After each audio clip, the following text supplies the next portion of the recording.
Ese waba warigeze utangazwa n'uko ubonye amababi yasaga icyatsi yahindutse umuhondo, oranje cyangwa se umutuku mu gihe cy'umuhindo? Ku bantu bamwe na bamwe batekereza yuko ari kamere irimo irakora ibi ngibi nyine kugira ngo ibibabi byisanishe n'igihe bigezemo.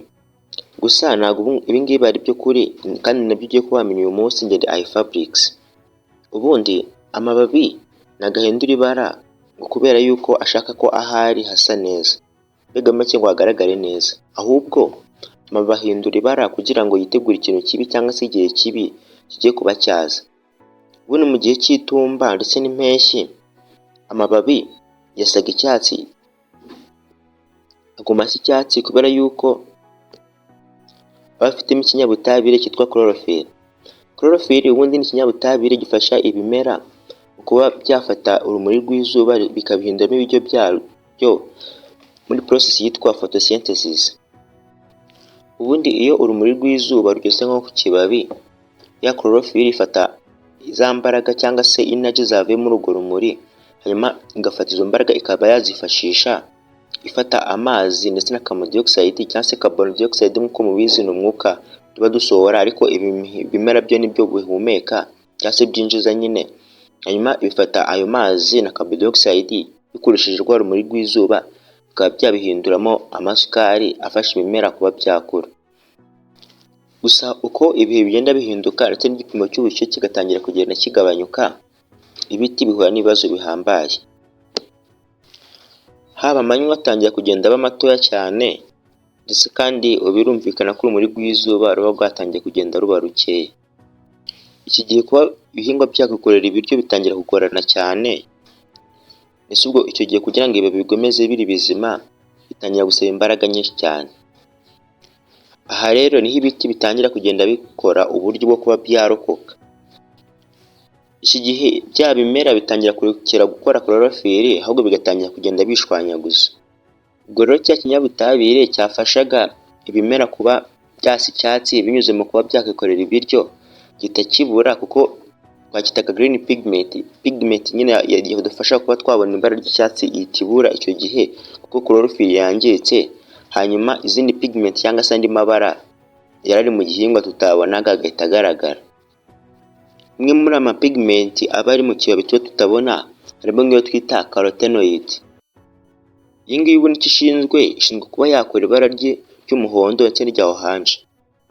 Nyine iyi ni pigment isanzwe iba mu makaroti ndetse no mu bindi bintu, nk'uko tubizi karoti n'ubundi zisanzwe zigira ibara rya oranje, rero ndetse rimwe zimwe zijya no gusa n'umuhondo. Niyo mpamvu rero iyi ngiyi bayita carotenoid, kuko n'ubundi iyi ni nayo iba mu makaroti, ni kuba yakora iriya bara tubona. Gusa iryo si ryo bara ryonyine tubona, kuko hari n'ibiti bimwe na bimwe bikora ni pigment yitwa anthocyanin. Niba kugeza aka kanya utari kumva pigment icyo ari cyo, tekereza nk'aho ari nk'ikinyabutabire kiba cyafasha nk'ibimera, cyane cyane ku bijyanye n'amababi kuba byakikorera ibara ryabyo. Rero anthocyanin iba yafasha nk'ibimera kuba yakora amabara y'umutuku ndetse na purple. Abahanga bizera yuko iyi pigment ya anthocyanin iba yafasha ibihingwa cyane cyane mu kuba byakirinda rwa rumuri rw'izuba rwinshi igihe rwarengeje urugero. Ibi ngibi bifasha ibiti kuba wenda byaba byarabitse nka nutrients cyangwa se ibiryo byari kuzabitunga mbere y'uko ya mababi atangira kugenda agwa. Ubwo iki gihe za ntungamubiri zari ziri mu bimera cyane cyane mu mababi zitazibika mu biti, noneho amababi akazagwa za ntungamubiri zigihari. Ubwo rero iyi niyo mpamvu tubona ya mabara muri cya gihe, ndavuga igihe cy'umuhindo. Iyo igihe cya winter cyo kigeze, ibiti bimwe na bimwe bijya mu gihe cyitwa dormancy. Iki ni igihe cyo kuruhuka. Rero iyo bigeze muri iki gihe, yaba amababi yakuraga cyangwa se kuba bafata bya bibabi byari bisanzwe bishaje ngo bigomeze bibungwabungwe bitangira kugorana cyane.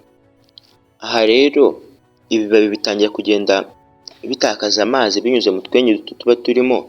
Ku bantu barebye video zatambutse bazi ko utu twenyi twitwa stomata.